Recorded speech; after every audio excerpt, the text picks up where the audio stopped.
Our built environment is a huge consumer of materials and energy.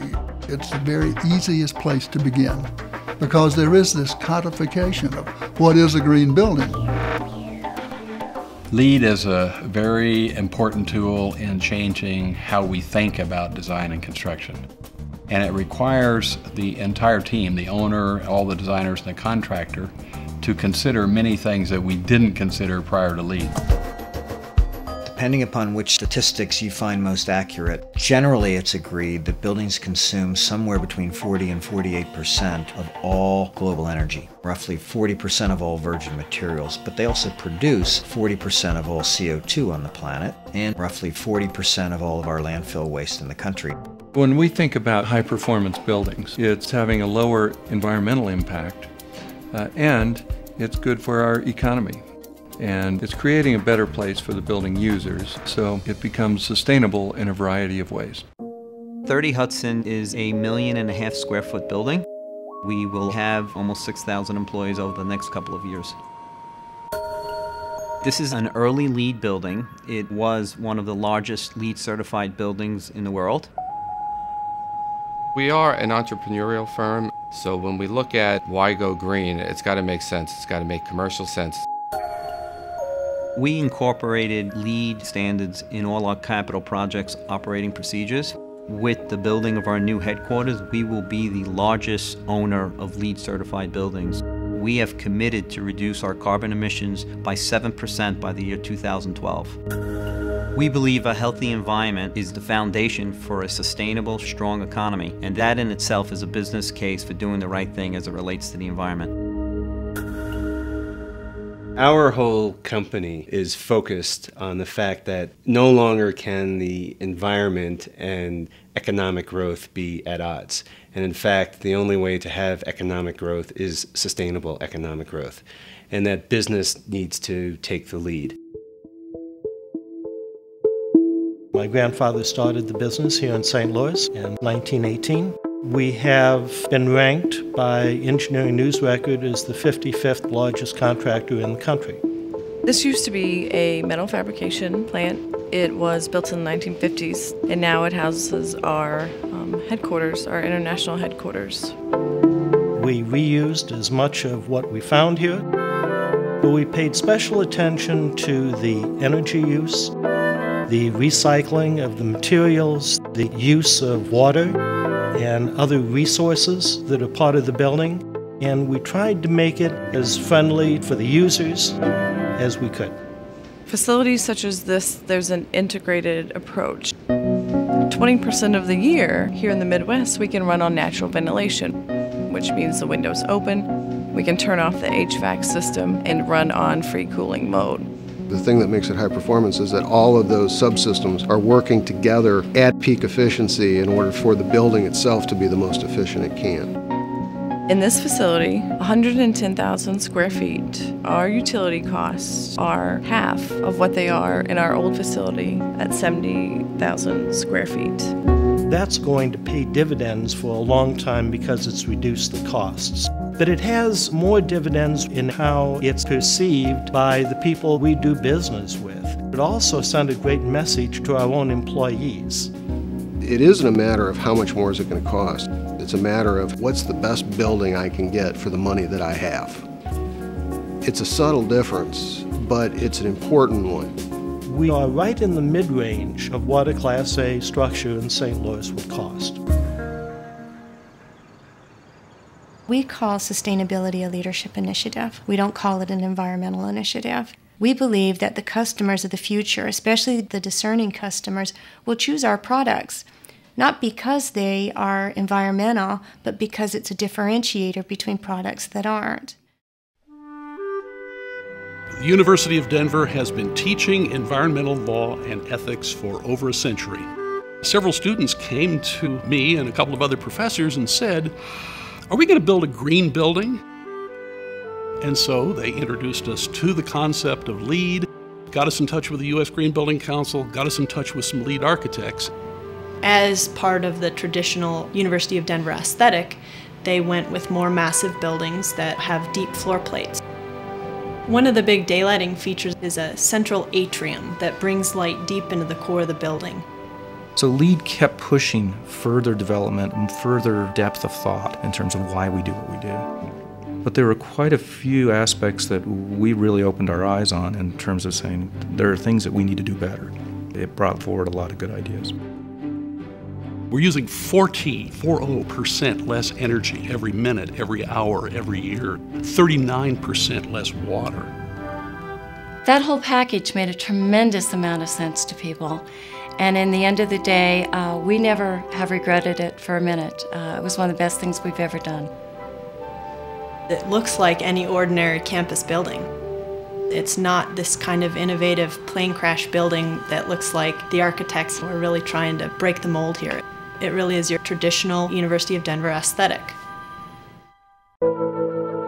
We believe it's one of the first buildings of its generation. It has a metabolic skin, which responds to environmental conditions on the exterior to basically pursue a low-energy cooling strategy for the building. The Public Building Service is the landlord for the federal government. We manage over 350 million square feet of space to house over 1 million employees. When you look at the building, we're pretty honest about our materials. San Francisco has the most ideal climate to be able to have natural ventilation. When we are cooling off the building to be ready for the next day, the operable windows open so that we can cool off the concrete structure in total. If you can build the tower floors narrow, they're 65 feet wide, you can have access to natural light for everyone. The federal government's going to own and operate that building for at least 75 years. We've been able to show them concretely that they're saving upwards of $500,000 a year in energy costs. It's a huge savings to the taxpayer. What's driving us is our fundamental mission to create superior workplaces for the federal worker at the best value for the taxpayer. And in terms of setting a standard and sort of leading the way for others, whether it's renovation of our buildings or whether it's our new building construction incorporating green technology and LEED certified systems, the reality is we can drive the market. In our whole career, we're going to produce 2 dozen, 3 dozen buildings, and we don't make that much effect on the world. But if it's seen as a prototype that spins off more kind of ideas like that, then you realize it actually has huge, huge potential. It is one of the first publicly owned Platinum LEED certified buildings. You know, a lot of firsts here, and we push very, very far. The department wanted to create a benchmark for all the state buildings. The most important issues were addressed early on. The first was putting it in a site that was already seriously degraded over selecting a new site at the edge of the city. And so looking at that site as a restorative gesture, how to bring back biodiversity and vitality and see water as a precious resource, capturing each drop of it and using it, reusing it, was a big part of our design goal going in. We use that water to flush our toilets, and that's all we use that water for. We save about 900,000 gallons of water a year. The building is elongated in an east-west direction, has great north and south exposure, which gives good potential for sun control. The structure of the building became the light moderating device, so we could shade the glass when we had sun that would cause glare and heat and reflect the light deep within the space. When we put all of the things together, we're able to save about 56% of our total energy, making the project the lowest operating cost for any state office building in Missouri. We wanted to show the viability of using as many products as we possibly could from the state of Missouri. This building, Lewis and Clark, has become the kind of national benchmark that you don't need to pay a premium.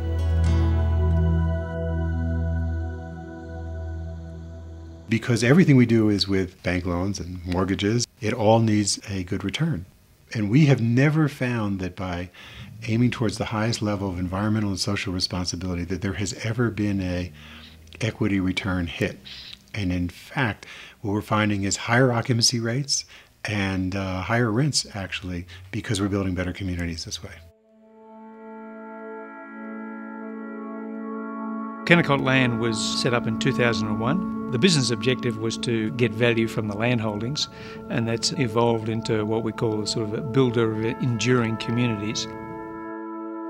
Within Kennecott Land, we have approximately 93,000 acres here in the Salt Lake market. At build-out, we would expect upwards of 200,000 homes to be constructed. Roughly 50% of the homes that the U.S. will need by 2030 have not been built. So the way those are going to be built is going to make a very big difference for the U.S. and for the world. When we started, we mandated Energy Star homes, for example, right at the beginning. We were one of the few communities at the time to do that. And most people thought we were pretty crazy. Really? It's certainly going to make a very, very big difference in terms of air quality, in terms of land conservation, water conservation. One homeowner isn't going to make that big of a difference in the global picture on what is happening with our use of energy. But lots of homeowners doing it can be quite powerful. We're talking about now purchasing wind power. Kennecott is exploring having homes with solar panels on them. We like that. That's what we want to see. We'd like to see that direction go farther and farther. So there's a very big shift going on, and businesses that can position themselves well, no matter what the product, are going to be favoured by consumers or regulators or communities, and that's good business sense in my view. You can't hire people under 30 nowadays if you're not built around a commitment to doing things the right way, whether you call it sustainability, green, whatever. And eventually what you're going to see, and you're seeing a little bit already, is access to capital. It isn't necessarily driven based upon profit or shareholder value, although we do believe that long term those things are aspects of it. But we believe it's the right thing to do. In the beginning, the builders perhaps were a little bit skeptical and didn't see the full value of sustainability. But for the past 18 months, Daybreak has been the fastest selling community in Utah. We really are just getting started. For us, it's an imperative. It's an opportunity to give customers what they want. It's an opportunity for better efficiency and to save money, to be more effective in the way we do business, and to serve our customers and our communities better. And it's important to the world, I think, as we see what's happening across the world. We've got to do our part, and we're doing everything we can. All right, here's the front of our beautiful school. 70% of the building material is actually recycled, so that's really cool. There's a thought out there that high-performance buildings cost more money. We were handed budgets and we were mandated to stay within those budgets to get a high-performance building, and that's what we did. This ice actually cools the air that runs through our school. We run it at night so that it uses the less peak time for electricity. We have a moral imperative to be fiscally responsible, to educate the children for an ever-changing global economy and looking beyond the future. The Sunny Boy device tells us exactly how much electricity these solar panels are giving us at this very moment. It's a wonderful, wonderful building because everywhere you go, there is sunshine. These humongo windows let a whole bunch of natural light come in. It absolutely impacts the learning inside the classroom and just the general attitude of the students and the faculty. That's my interpretation. We've only had 2 years of student data on how we perform on the state assessment, and our students are high performing. Whether they come to us gifted or whether it's been our facility that's helped them, it's going to be really hard to separate that out. So it is a very positive place to be. The lights are controlled by 2 sensors in our classroom. Taxpayers are thrilled because we haven't wasted their money. We can also dim the lights. We save more than $100,000 a year in utility costs, so that's hard to ignore. It's not just the building, it's not just the brick and mortar. It's everything that goes on inside that building. When you open the window, the sensor turns off the heating. And if you're really quiet, you can hear it when you shut the window. We're saving money, these buildings are healthy for people. I wouldn't build buildings any other way. We really can't afford not to build buildings like this. I think we're finally realizing that to be green just means to be human. And so now that we're finally, I think, making that sort of leap, it's becoming much more of a how do we build a better world, period, as opposed to how do we build better buildings.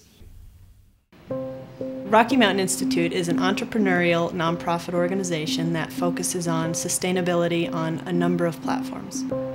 When we were looking for a space for our own offices, we looked for a landlord and a building that would really work out so we could make it a high-performance green building.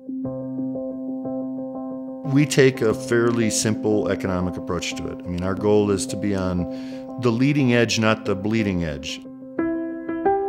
And our sense is that we can create equal or greater cash-on-cash returns on our investment with better appreciation than we can using traditional methods. We wanted to be in a space that really reflected our mission and our values and what we do every day. So we wanted to create a lab of these materials and these technologies that we could show clients. It's all on-the-shelf technology. We incorporated a number of water-saving fixtures in the building. We also have a waterless urinal installed in the office. I don't get to use it much, but I've heard it's great. We selected materials that are environmentally preferable in a variety of ways, from recycled content to low toxicity, and we ended up with a space that has a great indoor environmental quality. And I guess our sense is that within the next 3 to 5 years, this kind of building will be the new normal, and anyone who hasn't done this will have a building that doesn't appreciate as fast and isn't worth as much.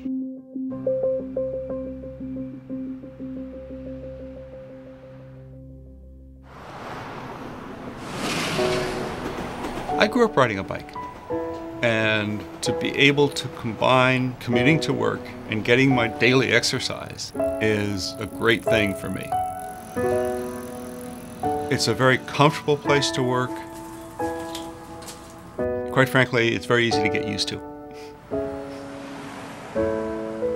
This building is located on Main Street in Norristown, PA, which is just outside of Center City, Philadelphia. Norristown's a once great city that will be great once again. The state has chosen to make an investment in downtown Norristown. There's 300 new jobs here, 300 new people that come to work in Norristown each day, and that's a real significant benefit. A fair number of employees do use public transit. I have a lot of meetings downtown in Philadelphia, so jumping on a train is important to me. The way the building is organized is a large 4-story atrium surrounded by open office spaces. It provides daylight throughout every space in the building. It has natural plants, it has natural lighting. It's just an outstanding feature. In addition to that, this atrium actually creates visual connections for every department through that space across all 4 floors. The carpeting, the furniture, the wallboard material, a lot of the steel all contain recycled content. The adhesive on the carpeting, the paints on the walls, any of the sealants that they used in the building are low VOC or no VOC. And that makes us healthier people. As an environmental agency, we're walking the walk and talking the talk. There's no more tangible bottom line evidence that green is good for the pocketbook than green buildings. And now, as we look forward, we are committing to all of our buildings being LEED certified.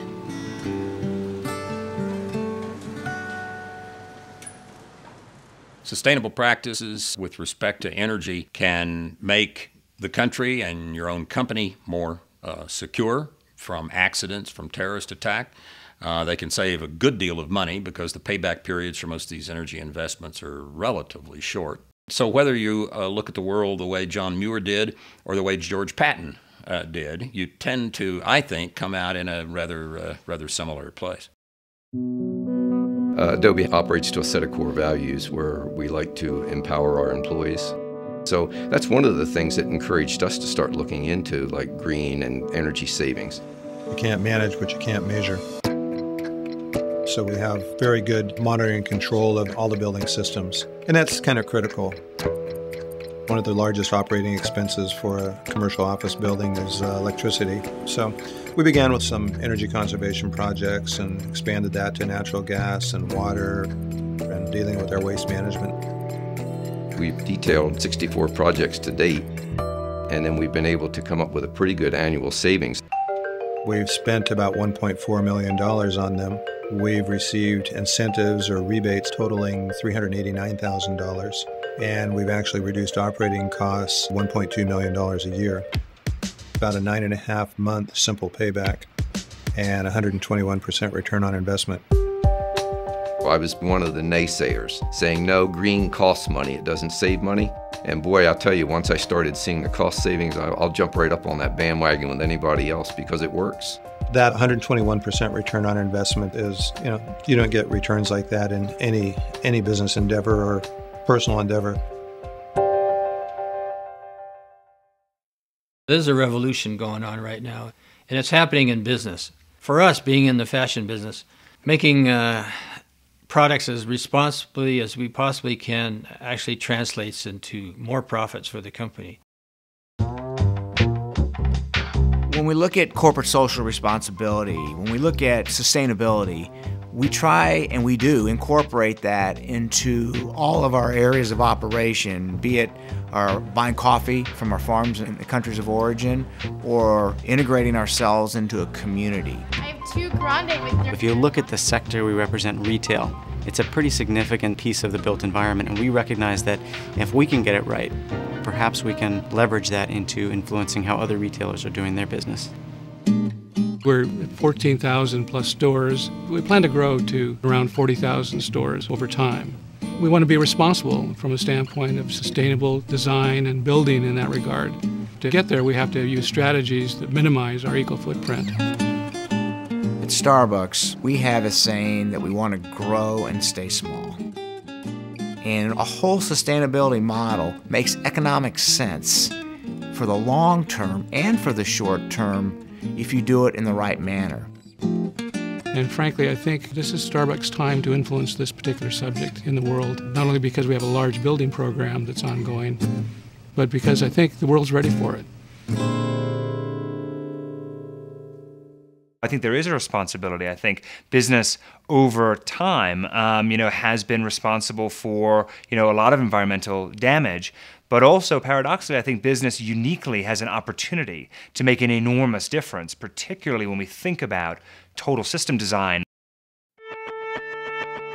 Toyota Motor Sales USA is a sales and marketing company for Toyota in North America. We have about 10 million square feet of buildings in our portfolio, comprised of both leased and owned facilities and a really diverse range of facility types. Our commitment to green building really stems from an expansion of the Toyota Global Earth Charter. In that, we've been challenged to look at everything that we do and try and reduce its impact on the environment. So rather than just building the next building the way we built the last one, to look at it and say, is there a way that we can improve on that process? We ship cars from here as far east as Cincinnati. On an average day here, we're going to do about 1,080 vehicles per day. We built this as a green building because we thought we could incorporate a lot of the concepts into a production facility. And it was a chance to look at what made sense. Part of Toyota's thing is continual improvement, or Kaizen. We're always looking for ways to save energy, materials, resources, time, labor. So it's all part of our core philosophy. When the water runs off of our pavement and asphalt, it drains into our stormwater system where it goes through an oil filter. From there it drains into the bioswale. So when it goes out into the Willamette River, it's clean, cool, and clear. The facility recycled 96% of its materials last year. We only had an average of 6 ounces of waste to landfill per vehicle, so that's about the size of a Hershey bar. The phrase you hear from the Japanese TPS experts is, there's never a best, there's always a better. And so you're always looking for something better. We're rebuilding 10 million square feet of office space where the World Trade Center tower stood. Every bit of it is being built green, and every bit of it is being built green because the developers and the owners understand that this is the way of the future and economically the right thing for them to do. We call it the Center for Health and Healing, and it's either physician office space or ancillary services like imaging or laboratory or outpatient surgery. We have a medical wellness center, sort of a fitness center with a medical orientation. We have 4 floors of research space, including 2 highly sophisticated wet lab floors. It's sort of a vertical village of mixed uses. We've been doing green buildings since the firm was founded in 1996. We were able to forge a team that really got the notion of what it is to do what I call integrated design and construction. The challenge from the developer was to save 60% more energy than a building built to current codes, but to do that with 25% less money up front. When we bought into this conceptually, we told Gertie Edelin that, this is what we have, guys. This is what we need in the building. Build it for us for that price. And they said, we think we can do that. It's like the sun's gonna shine, the wind's gonna blow, it's gonna rain. These are things that are gonna happen. You might as well take advantage of them and try to divert those resources and use them and give back to nature. Microturbines generate a third of the electricity for our building, which is a few million kilowatt hours a year. And the waste heat that comes off that process is captured instead of going into the atmosphere. Portland really worked with us on pursuing some of these initiatives. They ran interference in terms of appeals that we needed, and we needed a bunch of them. So we're doing some innovative things in that building that wouldn't have been possible in many other jurisdictions. I think there's this wonderful synergy that's happening in Portland, and I think staff here at the city are really becoming very committed and dedicated to green building technology and promoting it, encouraging it. We've seen in the last 7 years a tremendous shift in the awareness of our tenants, of our buyers, in terms of asking, even demanding the kinds of features that we're incorporating as a matter of course in our projects. The bar continues to get higher and higher. The goals on this project are a little bit outdated. I mean, right now we're designing living buildings. We're designing buildings that use no energy off-site.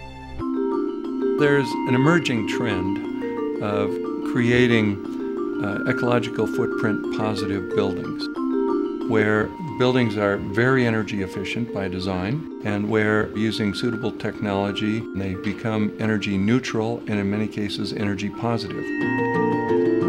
Understanding that perhaps our role as humans is to really contribute to the health of the place. And that's where I think this can really go. We're absolutely convinced that we've got about 10 years in which to change. Global warming is a reality and it's only going to get worse. What we're attempting to do is to demonstrate that that change isn't only possible, it's really good business.